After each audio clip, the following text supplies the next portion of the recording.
suis encore en rodage. Voilà. Aujourd'hui, nous débattons sur le document d'orientation et donc sur notre feuille de route pour les 3 prochaines années. Chaque résolution débute par « La CGT s'engage ». Ce sont donc bien les résolutions de toute la CGT.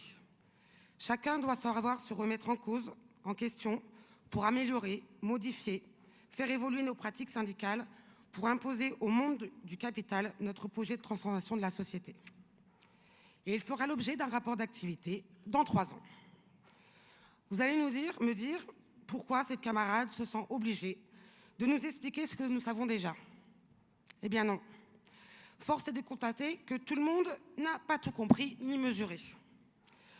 Le rapport d'activité mis au vote hier est celui de toute la CGT, et non donc ni celui de la Confédération, ni de la direction sortante, ni celui de Philippe Martinez. À celles et ceux qui publient dans les réseaux sociaux que le rapport d'activité n'est pas voté, que c'est un désaveu pour la direction confédérale sortante, je vous informe d'une chose. Vous avez voté contre vous-même et contre votre propre activité dans vos territoires. Mais les votes... Allez-y, continuez de me huer, il n'y a pas de problème. Mais les votes ne sont pas ceux de tous nos syndicats. Preuve en est de la mainmise par certaines structures sur la préparation de notre congrès. Se promener dans les allées amène à voir et à entendre le pire de ce que l'être humain est capable.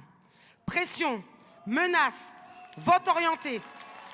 Je ne serai pas de celles qui remettent en cause les votes, mais j'en appelle aux primo-congressistes et à celles et ceux qui ne cautionnent pas ce qui se passe depuis lundi à se poser les bonnes questions.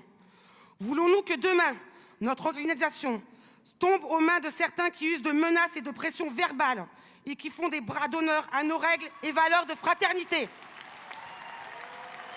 qui jettent en pâture nos débats et désaccords en direct à la télé et dans les journaux? Peut-on accepter que les camarades en viennent presque aux mains entre eux? Peut-on accepter que d'autres pleurent sous la pression? Peut-on accepter que des camarades envisagent de rentrer dans leur département car au beurre de l'écœurement? Pour ma part, je n'ai pas peur. Ne craignez rien, notre CGT est plus forte que cela.